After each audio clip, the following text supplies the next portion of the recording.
இன்றைக்கும் இஸ்ரேலிய ஆக்கிரமிப்பு ராணுவம் ஒப்பந்தத்தை மீறி யுத்த நிறுத்த மீறலாக காசா அப்பாவிகள் மீது தாக்குதல்களை நடத்தி இருக்கிறது. இதிலே 4 அப்பாவிகள் கொல்லப்பட்டிருக்கிறார்கள், ஷஹீதாகி இருக்கிறார்கள்.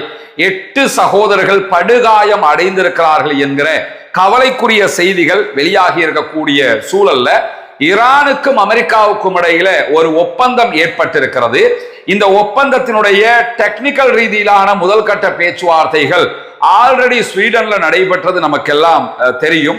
இப்படியான ஒரு சூழல்ல அடுத்த பேச்சுவார்த்தைகள் எங்கு எப்போது நடக்க இருக்கிறது என்கிற கேள்விகளுக்கு முன்பதாகவே ஈரான் பல கப்பல்கள் மீது ஹொர்முஸ் ஜலசந்தியில் தாக்குதல்களை நடத்தியதும், அதற்கு பிறகு ஈரான் மீது அமெரிக்கா தாக்குதல்களை நடத்தியது. அதற்கு பதிலடியாக ஈரானும் 2 நாட்கள் அமெரிக்காவினுடைய பேசுகள் மேல பஹ்ரைன்லையும் குவைத்திலையும் தாக்குதல்களை நடத்தி இருக்கிறது. இந்த சூழல்ல தான் இன்றைய நாள் வெளியாகி இருக்கக்கூடிய தகவல்கள் பிரகாரம் நாளைய தினம் செவ்வாய்க்கிழமை தோஹா கத்தருடைய தலைநகர் தோஹாவுல அமெரிக்காவுக்கும் ஈரானுக்கும் இடையிலான 2ஆம் கட்ட டெக்னிக்கல் பேச்சுவார்த்தைகள், தொழில்நுட்ப ரீதியிலான பேச்சுவார்த்தைகள் நடைபெற இருக்கிறது என்கிற செய்திகள் வெளியாகி இருக்கிறது. ஆனால் இந்த நிமிடம் வரைக்கும் ஈரான் அந்த செய்திகளை உறுதிப்படுத்தவில்லை. ஈரானை பொறுத்தவரையில கடைசி நேரத்துல தான் இந்த செய்திகளை அவங்க உறுதிப்படுத்துவாங்கிறது நமக்கு தெரியும். எதிர்வரக்கூடிய மணித்தியாலங்களுக்குள்ளாக அவர்கள் இதை உறுதிப்படுத்த வாய்ப்பு இருக்கிறது. உறுதிப்படுத்தாமல் நேரடியாக தோஹா கத்தர்ல தரையிறங்குவதற்கும் வாய்ப்பு இருக்கிறது. ஆனால் யார் இந்த பேச்சுவார்த்தைகளில் பங்கெடுக்கிறார், ஈரான் பங்கெடுக்க போகிறதா இல்லையா என்கிற விவரங்கள் இதுவரைக்கும் வெளியாகாத சூழல்ல ஈரானை பொறுத்தவரையில ஈரானுக்கும் அமெரிக்காவுக்கும் இடையில இருக்கக்கூடிய பிரச்சனை என்னன்னா, தற்போது ஹொர்முஸ் ஜலசந்தியை நிர்வகிக்கிற பிரச்சனை தான். ஈரான் நாங்கள் தான் ஹொர்முஸை நிர்வகித்துக் கொண்டிருக்கிறோம், நாங்கள் சொல்லுகிற பாதையில் தான் கப்பல்கள் பயணிக்க வேண்டும் என்பதில் உறுதியாக இருக்கிறது. இதே நேரம் அமெரிக்கா இன்னொரு பாதையை தயார் செய்து, குறிப்பாக ஓமான் வளைகுடா வழியாக ஒரு கப்பல் பாதையை அறிவித்திருக்கிறது. அந்த பாதையை பயன்படுத்துகிற கப்பல்கள் மீதுதான் தற்போது ஈரான் தாக்குதலையும் நடத்தி வருகிறது. இதெல்லாவற்றுக்கும் முன்பதாக, பேச்சுவார்த்தையில் அமர்வதற்கு முன்பதாக லெபனான்ல ஒப்புக்கொண்ட அடிப்படையில இஸ்ரேல் லெபனானை விட்டு மொத்தமாக வெளியேற வேண்டும். அந்த காரியங்கள் இதுவரை நடைபெறவில்லை. எனவே பேச்சுவார்த்தையில் அமர்வதற்கு முன்பதாக இந்த செயல்பாடுகள் நடைமுறைப்படுத்தப்படுகிற போது அந்த பேச்சுவார்த்தைகள் கண்டிப்பாக வெற்றியளிக்கும் என்று ஆய்வாளர்கள் கருதுகிறார். அதே நேரம் ஈரான் இதுவரைக்கும் ஏற்கனவே நம்ம சொன்ன மாதிரி பேச்சுவார்த்தைகள் தொடர்பாக எந்த விதமான உறுதியான அறிவிப்புகளையும் வெளியிடாத இந்த சந்தர்ப்பத்தில் வெள்ளை மாளிகை ஒரு அறிவிப்பை விடுத்திருக்கிறது. நாளைய தினம் நடைபெற இருக்கக்கூடிய ஈரானுடனான கத்தர் தலைநகர் தோஹாவினுடைய பேச்சுவார்த்தைகள்ல விட்காஃப் அதே போன்று ஜார்ஜ் குஷ்னர் ஆகியவர்கள் அமெரிக்கா சார்பாக பேச்சுவார்த்தைகளில் பங்கெடுக்கிறார்கள் என்றும், டெக்னிக்கல் ரீதியிலான தொழில்நுட்ப ரீதியிலான பேச்சுவார்த்தைகளும் இதிலே நடைபெறுகிறது என்றும் அமெரிக்கா அறிவித்திருக்கிறது. இந்த தொழில்நுட்ப ரீதியிலான பேச்சுவார்த்தைகள்னா எதை நீங்க புரிஞ்சுக்கணும்னு கேட்டா, ஈரானிடத்துல 450 கிலோகிராமுக்கு மேல செறிவூட்டப்பட்ட யுரேனியம் இருக்கிறது. இதை கொண்டு 9 தொடக்கம் 10 வரைக்கும் உண்டான அணு ஆயுதங்களை ஈரானால் தயாரிக்க முடியும். எனவேதான் இந்த செறிவூட்டப்பட்ட யுரேனியம் அடுத்ததாக என்னவாக போகிறது, அதை கொடுக்க போகிறார்களா இல்லையா, அழிப்பதென்றால் எப்படி அழிக்க போகிறார்கள், அல்லது வைப்பதென்றால் எவ்வளவு காலம் வைத்துக் கொள்ள போகிறார்கள், ஈரானுடைய அணு செறிவூட்டல் எதுவரைக்கும் அனுமதிக்கப்பட போகிறது போன்ற இந்த தொழில்நுட்ப ரீதியான பேச்சுவார்த்தைகள் நடத்தப்பட வேண்டி இருக்கிறது. இதற்கு அது தொடர்பான ஆய்வாளர்களும் அமெரிக்காவால் அழைத்து வரப்பட இருக்கிறார்கள் என்கிற தரவுகளும் வெளியாகி இருக்கிறது. சற்று நேரத்துக்கு முன்பதாக ட்ரம்ப் தன்னுடைய சோசியல் ட்ரூத் பக்கத்துல தங்களுடைய நாட்டிலிருந்து பேச்சுவார்த்தையாளர்கள் பயணப்பட்டு விட்டார்கள் என்கிற தகவல்களையும் அறிவித்திருக்கக்கூடிய செய்திகளை அல் ஜசீரா சுட்டிக்காட்டுகிறது. இந்த சூழல்ல தான் ஈரானோடு ஒருபுறம் சமாதான பேச்சுவார்த்தைகளை நடத்துகிற அதே நேரம் ஈரானை அப்படியே பிளாக் பண்ணி வைப்பதற்குரிய ஏற்பாடுகளையும் தொடர்ந்து அமெரிக்கா செய்து வருகிறது. அந்த அடிப்படையில அமெரிக்கா ஈராக்கினுடைய தற்போதைய பிரதம மந்திரி அமெரிக்காவுக்கு சாதகமானவராக உருவெடுத்திருக்கிறார் என்பது அனைவரும் அறிந்து கொண்ட ஒன்று. ஏன்னா தேர்தல்ல ஈராக்ல இருக்கக்கூடிய ஈரான் ஆதரவு பெற்றவர்களுடைய தரப்பு தான் வெற்றி பெற்றிருந்தாலும் மீண்டும் அவர்கள் அமெரிக்காவுக்கு ஆதரவான ஒருவரைத்தான் பிரதமராக அமர்த்தி இருக்கிறார்கள். இது அமெரிக்காவுக்கு ஆதரவாக ஈராக் இருக்க வேண்டும் என்பதற்கான ஒரு முக்கியமான திட்டமிட்ட செயல்பாடாக கருதப்படுகிறது. காரணம் என்னன்னா, சதாம் ஹுசைனை அமெரிக்கா தூக்கில போட்டதற்கு பிறகு ஈராக்குக்குள்ள ஒரு ஜனநாயக ரீதியிலான அரசு என்றொன்றை அமைத்தாலும் ஈராக்கினுடைய முழுமையான எண்ணெய் வளம் அமெரிக்காவால் தான் கையாளப்படுகிறது. எண்ணெய் விற்பது, எண்ணெயுடைய பொருட்கள் தொடர்பான அனைத்து விற்பனைகளையும் அமெரிக்கா தான் செய்கிறது. அதே நேரம் அந்த பொருளாதாரமும் ஈராக்கினுடைய கணக்கில் அமெரிக்காவில் தான் சேமிக்கப்படுகிறது. ஈராக்குக்கு தேவையான காசு அமெரிக்கா கொடுப்பாங்க.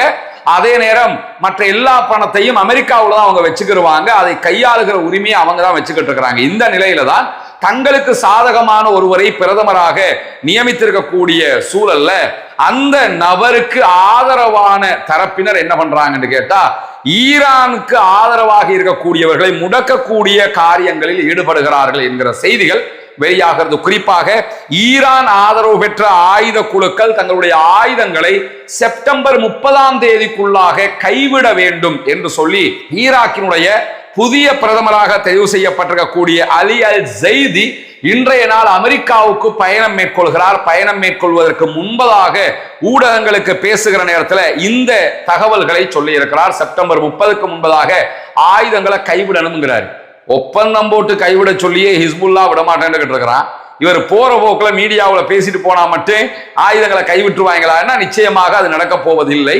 ஆனாலும் ஆயுதங்களை கைவிட வேண்டும் என்று நாங்கள் அழுத்தம் கொடுப்போம் என்றெல்லாம் இன்றைக்கு செய்தி பேசியிருக்கக்கூடிய செய்திகள்ல நம்ம பார்க்க முடிகிற அதே நேரத்தில் ஈரானுக்கு எதிரான அமெரிக்க இஸ்ரேலிய யுத்தத்தினுடைய ஆரம்ப நாட்களை நம்ம எடுத்துக்கிட்டோம்னு சொன்னா, இந்த ஆரம்ப நாட்களுக்குள்ளாக ஈராக்ல இருக்கக்கூடிய சில குழுக்கள் ஈரானுக்கு ஆதரவாக ஈராக்ல இருக்கிற அமெரிக்காவினுடைய தளங்கள் மீது தாக்குதல் நடத்தியது நமக்கு தெரியும். ஈராக்குக்குள்ள கதாயிபு இஸ்புல்லா என்கிற ஒரு அமைப்பு இருக்கிறது. அதை தாண்டி இன்னும் பல அமைப்புகள் ஈராக்குக்குள்ள இருக்கிறாங்க. இவங்க அத்தனை பேருமே ஈரான் தான் இவங்களுக்கு ஃபண்ட் பண்ணுவாங்க, ஆயுதங்களை கொடுப்பாங்க, பயிற்சிகள் கொடுப்பாங்க. எப்படி ஹிஸ்புல்லாக்கள் இருக்கிறார்களோ, ஹவுதிஸ் இருக்கிறாங்களோ, அது மாதிரி உருவாக்கப்பட்ட குழுக்கள். இதுல இருக்கக்கூடிய மிகப்பெரிய கன்ஃபியூஷன் என்னன்னு கேட்டா, ஈராக்குக்குள்ள இருக்கிற பல குழுக்களை அரசே அங்கீகரித்திருக்கிறது. மக்கள் திரள் படைகள் என்று சொல்லுவாங்க. ஈராக்ல சதாம் ஹுசைனுடைய வீழ்ச்சிக்கு பிறகு புதிய அரசு பொறுப்பேற்பதற்கு முன்பதாக அமெரிக்கா என்ன பண்ணாங்கன்னா, ஈராக்கினுடைய ராணுவத்தை முழுவதுமாகவே டிசால்வ் பண்ணிட்டாங்க, மொத்தமாக கலைச்சு விட்டுட்டாங்க. கலைச்சு விட்டதுக்கு பிறகுதான் புதிய ஒரு ராணுவத்தை உருவாக்கினாங்க. இந்த ராணுவம் உருவாவதற்கு முன்பதாக கலைக்கப்பட்ட ராணுவத்தில் இருந்த பல பேரும் தாங்கள் விரும்புகிற பல ஆயுத குழுக்களோடு போய் சேர்ந்து விட்டார்கள்.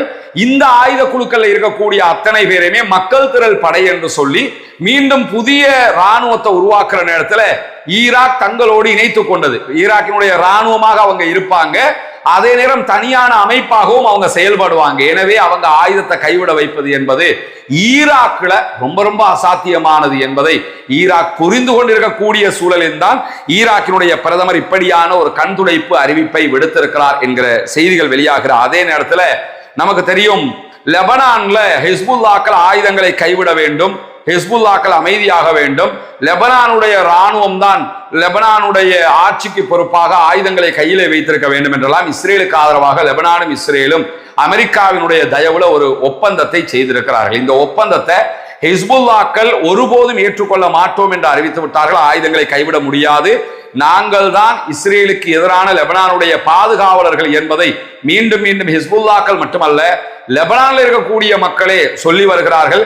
ஹிஸ்புல்லாக்கள் ஒரு பரந்துபட்ட அமைப்பாக அங்கு வளர்ந்து நிற்கிறார்கள். பாராளுமன்றத்தில் பல இடங்களை கைப்பற்றி வைத்துக் கொண்டிருக்கக்கூடிய சூழலும் அவர்களுக்கு இருக்கிற நேரத்தில் ஹிஸ்புல்லாக்களை எப்படியாவது மோத விட வேண்டும் சிரியாவோடு என்கிற ஒரு எண்ணப்பாடு அமெரிக்க அதிபர் டொனால்ட் ட்ரம்புக்கு இருக்கிற காரணத்தினால சிரியா இனி ஹிஸ்புல்லாக்களை பார்த்து கொள்ளும், இஸ்ரேல் ஹிஸ்புல்லாக்களோடு சண்டை பிடிக்க வேண்டிய அவசியம் இல்லை என்கிற செய்திகளை தொடர்ந்து அமெரிக்க அதிபர் டொனால்ட் ட்ரம்ப் பேசி வந்தார். இதுக்கான காரணம் என்னன்னு கேட்டா, சிரியாவில் தற்போது இருக்கக்கூடிய ஆட்சியாளர்கள் சன்னி சிந்தனையில இருக்கக்கூடியவங்க, இதனிடத்தில் ஹிஸ்புல்லாக்கள் ஷியாக்களாக இருக்கிறாங்க. எனவே ஷியா சன்னி மோதலை உண்டாக்கி விட்டுருவோம், அப்ப அது நிரந்தரமாக போய்கிட்டு இருக்கும், நம்ம தலையிட வேண்டிய அவசியம் இல்லை என்பதுதான் அமெரிக்க அதிபருடைய கணக்காக இருக்கிறது. ஆனால் இன்றைக்கு வெளியாக இருக்கக்கூடிய ஒரு தகவல் அமெரிக்க அதிபருக்கு தூக்கம் கெடுக்கிற தகவலாக மாறி இருக்கிறது. காரணம் என்னன்னா, லெபனானுக்குள்ள செயல்படக்கூடிய சன்னி பிரிவை சேர்ந்த 2 மிகப்பெரிய ஆயுத குழுக்கள், அவங்களும் இஸ்ரேலோட அவ்வப்போது சண்டை பிடிக்கக்கூடியவங்க தான். ஆனா அவங்க தெற்கு லெபனான்ல இருக்கக்கூடிய சன்னி பிரிவை சேர்ந்தவர்களாக அறியப்படுகிறவர்கள். அந்த ரெண்டு குழுக்களுமே கூட்டறிவிப்பை விடுத்திருக்கிறார்கள். ஒன்று அல் உம்மா என்கிற இயக்கம், மற்றது சன்னி அதிகார மையம் என்கிற ஒரு அமைப்பு. இந்த ரெண்டு பேருமே மிகப்பெரிய ஆயுத குழுக்களாக இருக்கிறார்கள்.